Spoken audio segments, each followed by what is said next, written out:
안녕하세요. 수다몽더 신화 키담입니다. 오늘은 북유럽 신화편 진행할 텐데요. 이 여러 주제들이 진행되다 보니 신화 시간이 자주 돌아오지 않는 것 같아요. 잊을만 하면 돌아오는 신화편입니다. 전편에서 지혜 덕후 오딘이 세상의 모든 지혜를 얻는 고난의 과정, 그리고 말썽꾸러기 신 로키가 신들에게 선물을 안기는 과정 이야기 해보았습니다. 그러고 보면 로키는 참 독특한 신인 것 같아요. 간교한 속임수로 다른 신들을 속이고 곤란하게 하기도 하고, 또 한편으로는 신들에게 소중한 보물도 안겨주는, 또 오딘과 토르에게는 굉장히 중요한 동반자로 자주 등장을 또 하기도 해요. 그리고 지혜 덕후 오딘도 로키에게 종종 고민을 털어놓고, 또 토르가 궁지에 몰렸을 때는 조언도 해주고 해결책을 또 주기도 하는 정말 양면성을 가진 신이라고 해야 할까요? 신들에게 이렇게 보물을 가져다 주는 역할을 많이 했던 그런 로키지만, 정작 본인은 보물, 보석, 황금 이런 거에 집착하지 않아요. 이건 그가 불의 신이기 때문이라는 말이 있는데, 아무래도 뜨거운 불의 신이면 황금이 다 녹아버릴 거잖아요. 그래서 그렇다라는 얘기가 있어요. 로키가 불의 신이 아니라는 의견도 좀 많이 있는데, 이건 해석의 문제라서 저는 일단 불의 신으로 해석하고 있습니다. 황금에 집착하지 않으니까 황금에 집착하고 다투는 신들, 인간들을 관찰하는 시간들이 많아서 욕망에 물든 신과 인간들을 놀라게 하고 곤란하게 만드는데 더 흥미를 가지는 게 아닌가 싶네요. 자, 오늘은 또 이 로키로 인해서 시작된 저주받은 반지 이야기를 좀 해볼까 합니다. 이 이야기를 들으시면 이 이야기 어디서 들어본 듯한데 하실 거예요. 왜냐하면 많은 이야기들의 모티브가 된 이야기니까요. 그럼 이야기 시작합니다. 자, 오딘과 오딘의 동생 환희. 이때는 신들의 전쟁이 있기 전이라서 환희가 오딘과 함께였습니다. 그리고 로키가 함께 여행을 떠났대요. 이렇게 세 명의 신이 안드바리의 폭포에 다다랐을 때 강에서 연어를 잡아먹는 수달이 있었어요. 저 수달 잡아먹을까? 하면 수달에게 돌을 딱 던져서 수달을 죽입니다. 그리고 수달이 가지고 있던 연어까지 잡아들고, 오늘 하루는 어디서 묵지? 하며 여기저기 살펴보다가 한 농가에 도착하게 돼요. 농가의 주인인 호라이트 마르는 마법을 할 줄 아는 그런 농부였어요. 이 게르만 풍습에 따르면 길 가는 나그네는 꼭 잘 대접을 해야 한다라는 풍습이 있어서 농부는 일단 신이라는 건 몰랐지만 이 세 명의 나그네를 집에 들이게 됩니다. 그런데 이 세 신들이 그날 밤 이 농장 주인에게 수달을 보여주며 우리가 잡은 거요 라고 자랑을 했는데, 농장 주인 흐라이트 마르가 엄청나게 화를 내며 자신의 아들인 파브니르와 레긴을 부릅니다. 파브니르, 레긴 이리 와봐라. 이놈들이 네 동생을 죽였다. 이놈들을 잡아라. 어떻게 된 일일까요? 농부와 농부의 아들들이 이 세 명의 신을 밧줄로 꽁꽁 묶어버려요. 수달을 보고 아들이라니 신들도 다 황당해했죠. 주인장, 수달이 어떻게 당신 아들이란 말이요? 내 아들은 마법을 할 수 있다. 수달로 변신해 강에서 연어를 잡고 있는데 너희들이 죽인 것이다. 미안하오, 우리는 몰랐어. 어떻게 하면 용서해 주겠소? 이미 아들을 죽였으니 대신 아들의 몸값을 내라. 흐라이트 마르와 이 세 명의 신은 협상을 하게 되는데, 이 흐라이트 마르와 이 두 명의 아들들이 속닥속닥 의논을 하더니 수달의 가죽을 벗깁니다. 그리고 그 가죽으로 커다란 자루를 만든 다음 이 자루 안에 황금을 가득 채워 오시오. 그리고 자루 밖에도 황금으로 뒤덮어 가죽이 보이지 않게 하면 돼요. 자, 신들은 이미 몸값을 주기로 약속을 했기 때문에 이 제안을 받아들여야 했고, 보물을 찾아오는 일은 역시 로키가 하게 됩니다. 오딘과 환희는 인질로 잡혀있고 로키만 자루를 들고 길을 떠나게 되죠. 로키는 안드바리의 폭포 속으로 들어가 그 속에 살고 있던 난쟁이 안드바리를 찾아갑니다. 사실 난쟁이들 중에서 가장 큰 부자였거든요. 안드바리는 자주 물고기로 변신해서 물속에서 놀고 있었는데 로키가 이걸 알고 있었던 거죠. 그래서 바다 거인 에기르를 먼저 찾아가서 그의 아내 란에게 튼튼한 그물 좀 빌려주시오 라고 해서 그물을 빌리는데, 이 그물은 물고기뿐만 아니라 물에 빠진 영혼까지도 잡을 수 있는 그런 튼튼한 그물이었다고 해요. 로키는 이 그물을 이용해서 물고기로 변신했던 안드바리를 슉 잡아 올립니다. 그리고 가지고 있는 보물 다 내놔 하며 협박을 하죠. 할 수 없이 안드바리가 이 보물을 자루에 담아주는데, 이때 손에 끼고 있던 황금 반지를 슬쩍 뒤로 빼돌리는 거예요. 밑장 빼지 마라. 그 반지도 넣어라. 로키님 제발 이 반지만은 남겨주세요. 이 반지가 있어야 제가 보물을 다시 모을 수 있어요. 모르겠고 그것도 얼른 넣어. 로키는 그 반지마저 자루에 넣도록 합니다. 이 반지는 사실 다시 황금을 모을 수 있는 반지였는데, 이렇게 빼앗기니 너무도 화가 난 안드바리는 저주의 말을 퍼붓습니다. 그 반지를 가지는 자들에게 모두 저주가 있을 것이다. 누구든 그 반지를 가지고 있는 자는 파멸할 것이다. 괜찮아. 내가 가질 거 아니야. 로키는 쿨하게 말하고 보물을 들고 돌아가죠. 그리고 가지고 온 보물은 이 흐라이트 마르가 내민 가죽 자루에 가득가득 채웁니다. 그리고 가죽 안을 다 채운 다음 바깥도 보물로 뒤덮는데, 수달의 수염 하나가 삐져나온 거예요. 그러니까 이 흐라이트 마르가 여기도 채워 라고 얘기를 해요. 사실 그때 오딘이 반지를 미리 발견하고 몰래 숨겼었는데, 이러다가 풀려나지도 못하겠다 생각해서 반지를 빼서 수염을 딱 덮어주고 풀려나게 됩니다. 밖으로 나가던 로키가 한마디 던지죠. 내가 잊은 말이 있는데 이 보물의 주인은 안드바리야. 근데 반지에 저주를 걸었어. 그 반지를 가지면 파멸할 거래. 하지만 이 흐라이트 마르와 두 아들은 이미 보물에 눈이 멀어서 아무 말도 들리지 않는 상태였어요. 아버지, 이 보물을 우리에게도 나눠주세요. 무슨 소리야? 이 보물은 내 아들의 몸값이니 다 내 것이다. 이렇게 세 사람은 보물을 가지고 싸우게 되었고요.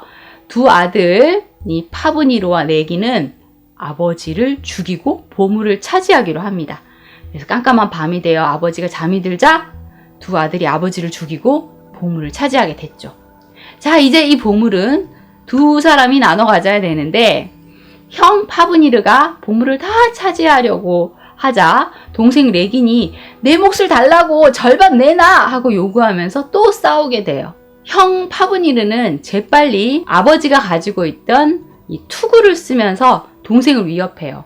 이 흐라이트 마르의 투구는 모든 존재에게 겁을 먹게 만드는 그런 투구여서, 그걸 딱 쓰니까 이 겁을 먹은 레기는 겨우 작은 칼 하나를 집어서 도망가게 돼요.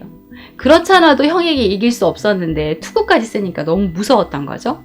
그리고 파브니르는 보물을 아무에게도 뺏기지 않으려고 그리타 황야에 있는 동굴 속에 보물을 숨긴 다음 스스로 용이 돼서 보물을 지키게 됩니다.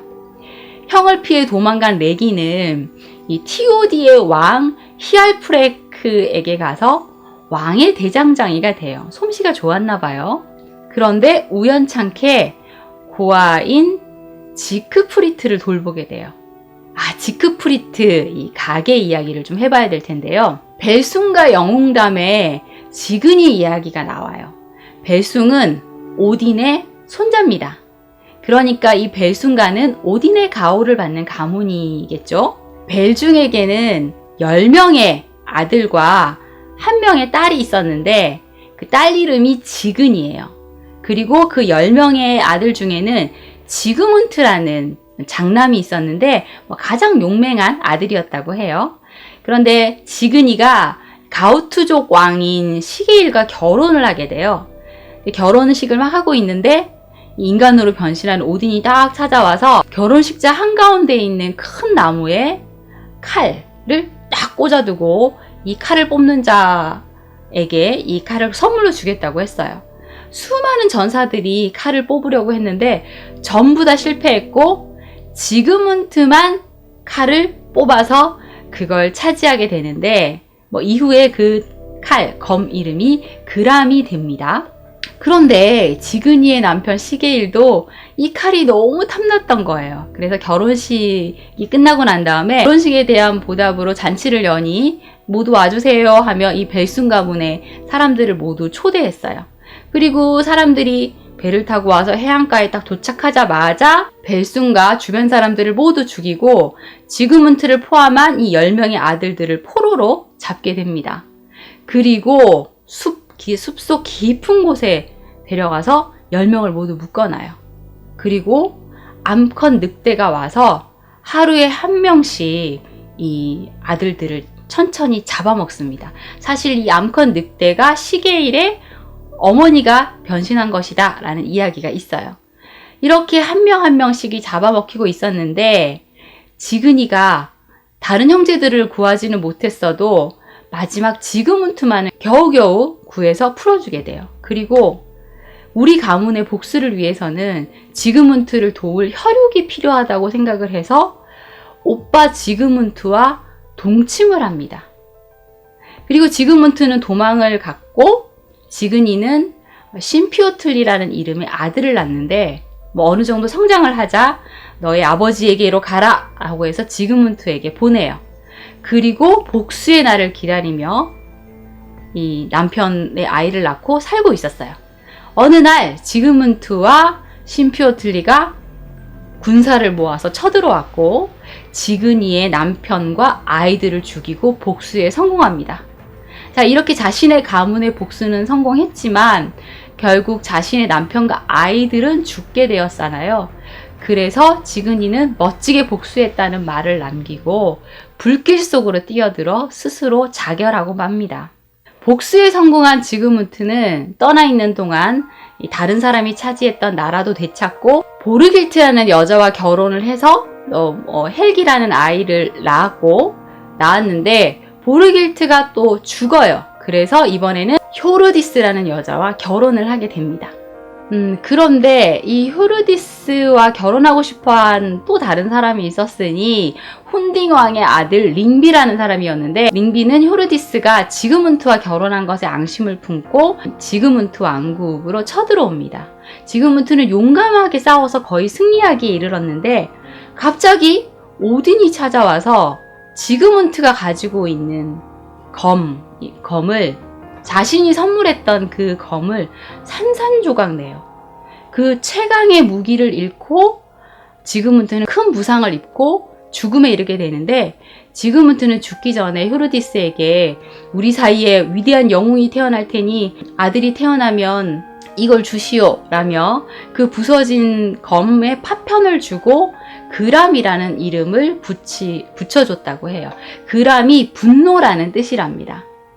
오딘이 지그문트를 이렇게 아꼈건만 갑자기 나타나서 그 칼을 산산조각 낸 이유는 뭘까요? 지그문트가 동생과 근친상간을 해서 결혼을 관장하는 여신이었던 프리그를 모함한 셈이었어요. 그래서 프리그가 그를 벌해야 된다라고 주장했기 때문에 이런 선택을 할 수밖에 없었다고 합니다. 효르디스는 알프라는 사람과 결혼을 했는데 알프가 바로 이 티오디의 왕 히알프레크의 아들이었어요. 그리고 결혼한 이후에 아들을 낳는데 그 아들이 지그프리트입니다. 알프는 지그프리트를 키우고 싶지 않았겠죠? 그래서 레긴에게 보내면서 네가 키워봐 라고 얘기를 했고 레긴은 어린 지그프리트를 잘 돌봐요. 그런데 이렇게 지그프리트를 돌보는 데는 어떤 계략이 숨겨져 있었어요. 레긴은 형의 보물을 한 번도 잊은 적이 없어요. 그 보물은 내 건데 라고 항시 생각을 하고 있었죠. 하지만 용으로 변신을 해서 보물을 지키고 있는 형을 대적할 수가 없었어요. 그런데 이 어린 지그프리트를 잘 관찰해 보니까 꽤나 용맹하고 총명한 거예요. 그래서 언젠가는 이 형을 죽이고 용이 된 형을 죽이고 보물을 자신에게 되찾게 해줄 거라는 기대를 가지며 그를 맡아 키웠고 자주자주 용 얘기를 해주는 거예요. 이 그리타 사막에 가면 동굴 안에 용이 한 마리 있어. 아주 악한 용인데 보물을 혼자 차지하고 있지. 언젠가 어른이 되면 그 용을 죽이고 보물을 차지하거라 라고 얘기를 하는 거예요. 지그프리트는 쑥쑥쑥 자라서 짐승도 때려잡는 아주 힘센 청년이 됐어요. 자, 이때다! 라고 생각한 레긴이 이 그람의 그 파편 조각으로 새로운 칼을 하나 만들어주는데 이 칼은 엄청나게 강하고 날카로운 최강의 무기가 되었다고 해요. 자, 이제 용을 찾아 떠나자! 라고 얘기를 했는데 그러려면 말이 필요하죠. 그래서 지크프리트가 여행을 가려면 말을 골라야 돼 라면서 말을 고르고 있는데 노인이 나타나서 저 말이 좋아 라며 말을 선택할 수 있게 해줘요. 그 노인이 바로 오딘이 변장한 것이었고요. 오딘이 선택하게끔 했던 그 말은 오딘의 말인 슬레이프니르의 새끼인 그란이었어요. 용맹하고 충성스러운 그런 말이었겠죠.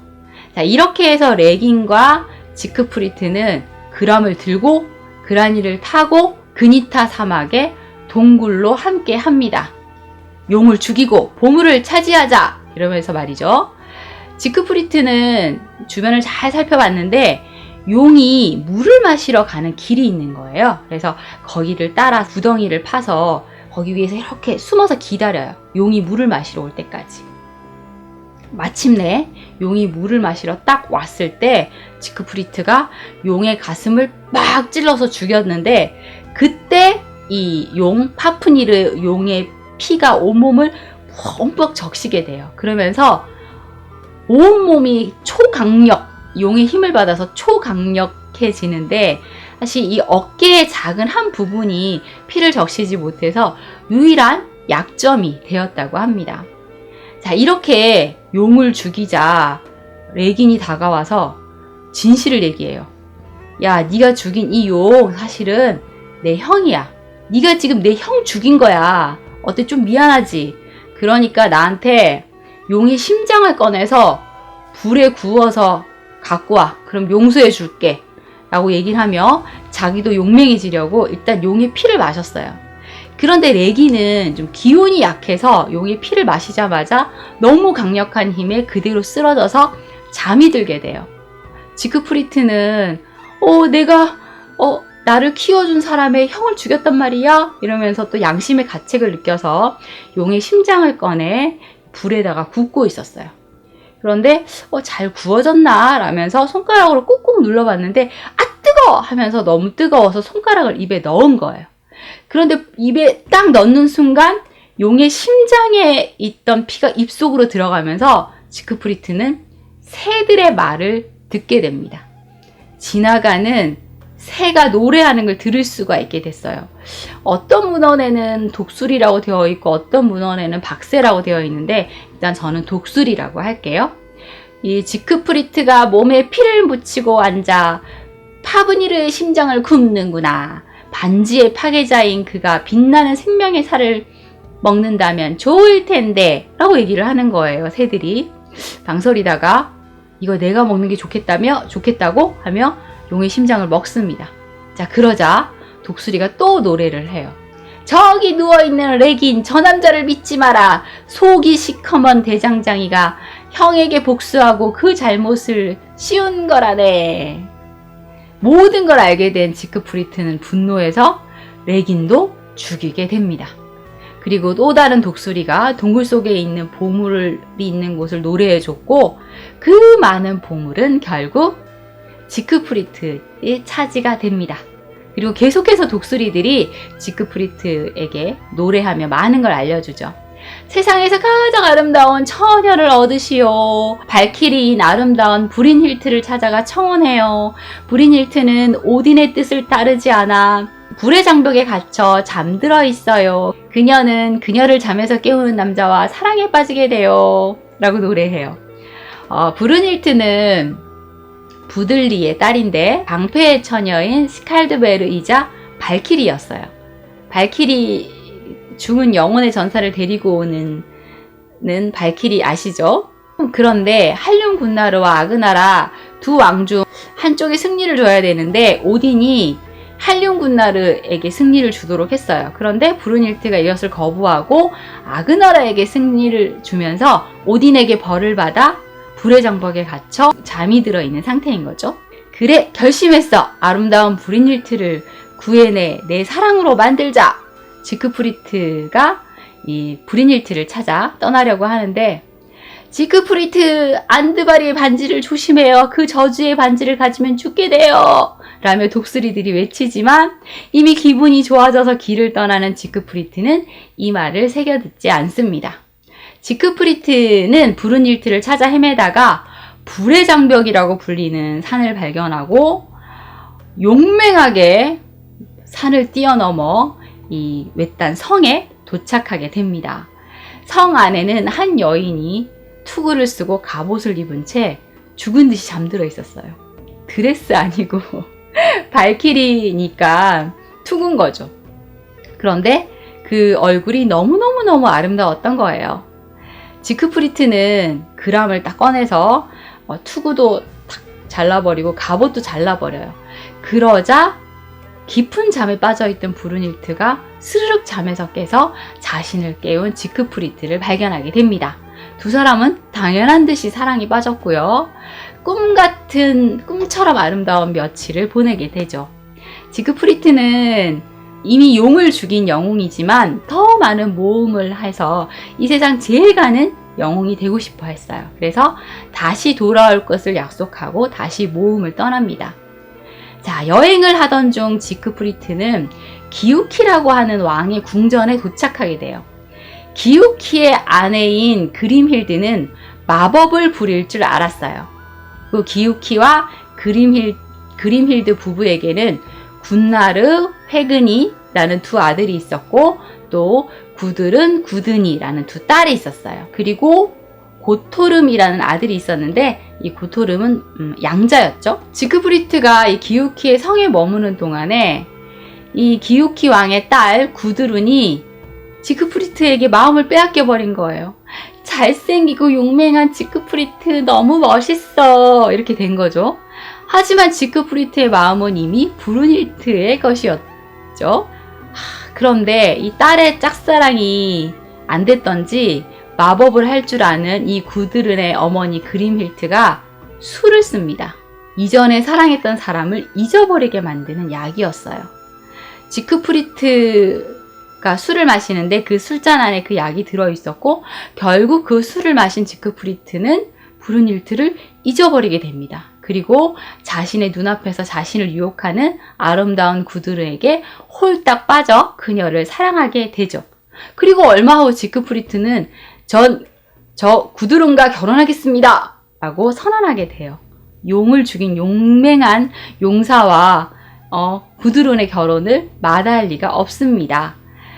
다만 이 기우키 부부의 장남인 군나르가 아직 결혼을 못했는데 장남이 먼저 결혼을 하면 좋겠어 라고 생각을 해서 지크프리트가 그래요, 군나루가 결혼할 수 있도록 그의 배필을 함께 찾으러 갑시다 라며 나서주게 돼요. 지크프리트, 이걸 계기로 군나루와 회근이와 지크프리트는 의형제를 맺을 만큼 각별한 사이가 됩니다. 그리고 훈족의 왕인 아틀리의 동생이 굉장히 아름답고 훌륭한 처녀라는 얘기를 듣고 찾아가서 당신의 동생을 아내로 맞이하고 싶습니다 라고 얘기를 합니다. 그런데 아틀리가 그렇게 할 수 있으면 해보시오 이러는 거예요. 사실 아틀리의 동생이 바로 브루닐트였던 거예요. 브루닐트는 지크프리트가 저주에서 깨어나게 해줬음에도 불의 장벽 속에 그대로 있습니다. 지크프리트를 기다리고 있었던 거죠. 그런데 계속 결혼을 종용하니까 누구든 이 성에 들어오면 제가 그 사람과 결혼할게요 라면서 버티고 있었던 거예요. 아무나 이 성에 들어올 수 없다는 걸 잘 알고 있었던 거죠.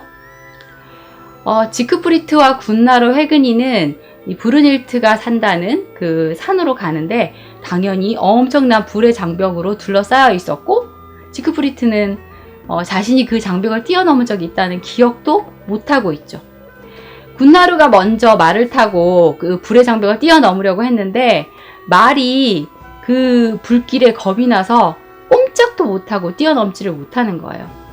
자, 그러고 보니 그 불길을 뛰어넘을 수 있는 건 지크프리트의 말 그라니밖에 없었어요. 그래서 군나르가 그라니를 타고 장벽을 오르려고 했는데 그라니는 또 지크프리트의 말만 듣는 거예요.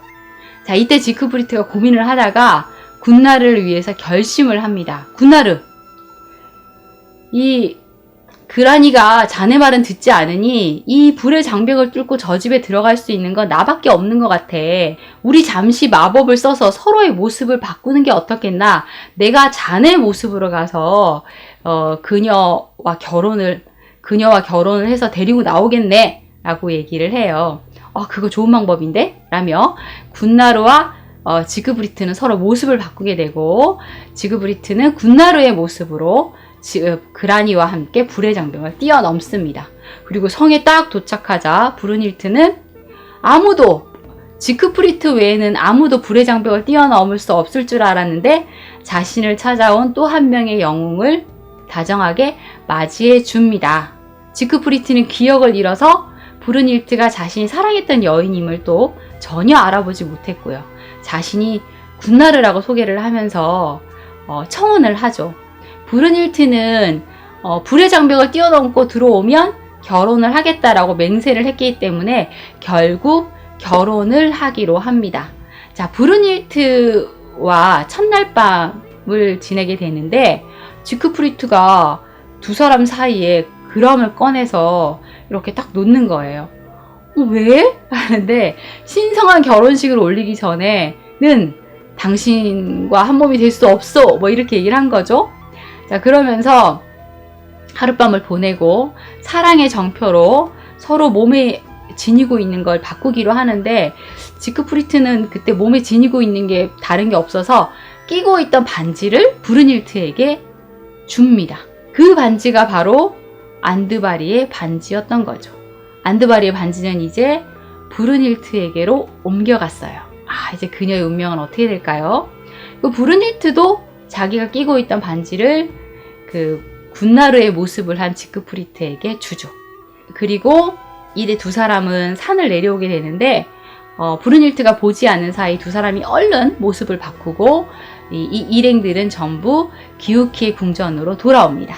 궁으로 가는 도중 브룬힐트는 자신의 모습으로 돌아온 지크프리트를 당연히 알아봤겠죠? 그런데 자신을 보고도 모른 채 하는 지크프리트를 보고 몹시 당황해요. 자신을 사랑한다고 했던 저 남자 지금 나 외면하는 거야? 나 상처받았어. 이렇게 되는 거죠.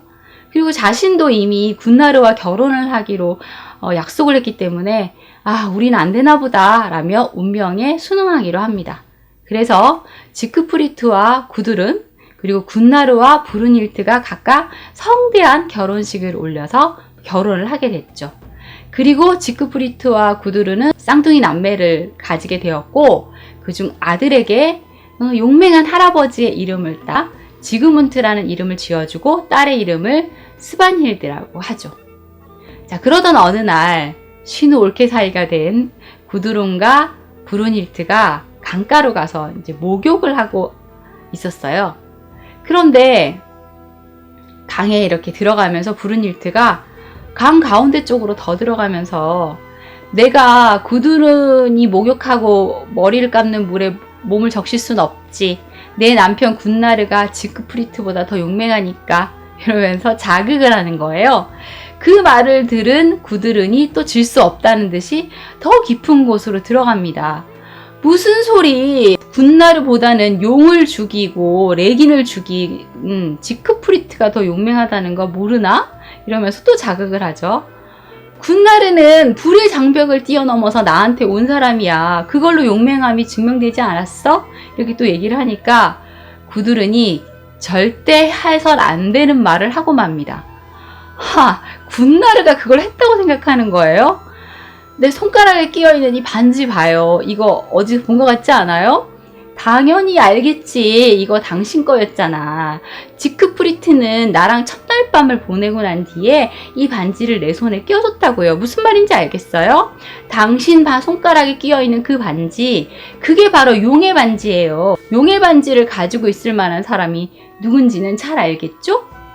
브룬힐트는 그제서야 구두른의 손가락에 빛나고 있는 반지가 자신이 지크프리트에게 사랑의 맹세로 주었던 반지라는 걸 알고 얼굴이 하얗게 질립니다. 나를 속였어. 나를 배신했어. 브룬힐트는 자신을 속이고 자신을 배신한 두 남자, 지크프리트와 군나르에 대한 분노, 그리고 구두룬에 대한 질투에 온몸이 뜨거워졌습니다. 항상 그 입이 문제네요. 브룬힐트는 복수를 하기로 다짐하죠. 그래서 군나르와 회근이에게 지크프리트 엄청나게 보물 많은 거 알지? 그거 니네들이 다 차지하면 더 좋잖아. 지크프리트를 죽이는 게 어때? 라며 부축입니다. 사실 그들은 의형제를 맺고 있었다고 하더라도 인간의 욕망은 끝이 없잖아요. 늘 그 엄청난 보물이 탐이 나긴 했어요.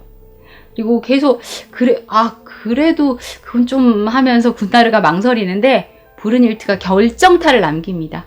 사실 불의 장벽을 넘어온 그 사람이 당신이 아니고 지크프리트라는 건 알아요. 그런데 그때 그가 나의 몸에 손을 댔단 말이에요. 그게 당신이 아니었다는 게 얼마나 충격적이었는지. 만약 당신이 그를 죽이지 않는다면 난 떠나겠어요. 뭐라고? 지크프리트 이 자식! 내 아내가 될 사람을 그렇게 믿었던만! 분노한 군나르, 그래, 지크프리트 죽이자! 라며 결론을 내립니다. 그런데 자신들의 손으로 죽이기엔 두려움이 있었어요. 그래서 이 기우키의 양자였던 고토름을 불러내서 지금까지 아버지가 널 잘 길러줬잖아. 그 보답을 해! 라며 지크프리트를 죽이라고 합니다. 설득당한 또 고토름이 이 칼을 들고 자고 있던 지크프리트에게 몰래 다가가는데 하필이면 이 용의 피가 닿지 않았던 이 어깨를 찔러서 결국 치명상을 입은 지크프리트, 남은 힘을 모아서 그람으로 고토름의 목을 치지만 결국 자신도 죽음을 맞고 맙니다. 자, 그러는 사이 브룬힐트는 지크프리트의 어린 아들 지그문트도 죽여버립니다. 지크프리트가 이렇게 죽자 브룬힐트 역시 더 이상 이 세상에 살고 싶지 않았어요. 지크프리트에 대한 지독한 사랑과 질투, 분노로 벌인 일이었기 때문이죠. 그래서 자신도 칼 위에 몸을 던져 생을 마감합니다. 결국 이 안드바리의 저주가 최고의 영웅이었던 용을 죽인 최고의 영웅 지크프리트, 그리고 발키리였던 브룬힐트의 목숨마저 앗아가게 된 겁니다. 결국 이 지크프리트의 보물은 이 군나르의 일족이 차지하게 됐는데 그 일족이 니플룽족에 속했기 때문에 이때부터 사람들이 이 빼앗은 보물을 니플룽족의 보물, 니플룽족의 유산이라고 불렀다고 합니다. 자, 이 이야기는 1200년경 지어진 독일 서사시 니벨룽의 노래로 개작돼서 다시 지어졌는데, 좀 이런 신화적인 요소를 빼고 브룬힐트가 아이슬란드의 여왕으로 등장을 합니다.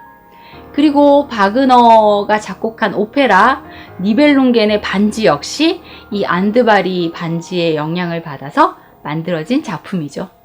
또 여러분들이 너무나 잘 알고 계신 반지의 제왕 역시 이 안드바리의 반지가 모티브가 된 이야기인 것은 들으시는 내내 떠올리셨으리라 생각이 됩니다. 그 영화 호빗에 보시면 성과 황금을 지키는 용 스마우그가 등장을 하잖아요. 아마 용으로 변신한 파브니르의 변형을 담고 있는 거겠죠? 자, 이들의 비극을 어디선가 지켜봤을 로키. 그는 이 영화 같은 그들의 이야기에 간전소감을 뭐라고 했을까요? 아, 역시 탐욕은 죽음을 부르는구나. 뭐 이렇게 얘기를 했을까요? 그 이야기 중에 제가 지크프리트가 슬레이프니르의 새끼인 그라니를 얻게 된다라는 얘기를 했는데, 사실 슬레이프니르 이야기를 먼저 하지 않았네요. 다음 시간에는 슬레이프니르에 대한 재미있는 이야기 1화 이야기 해보겠습니다. 역시 로키와 얽힌 이야기니까 기대해 주시면 좋겠습니다. 자, 오늘의 이야기 재미있으셨다면 좋아요와 구독 부탁드립니다. 지금까지 수다몽더 신화 키담이었습니다. 감사합니다.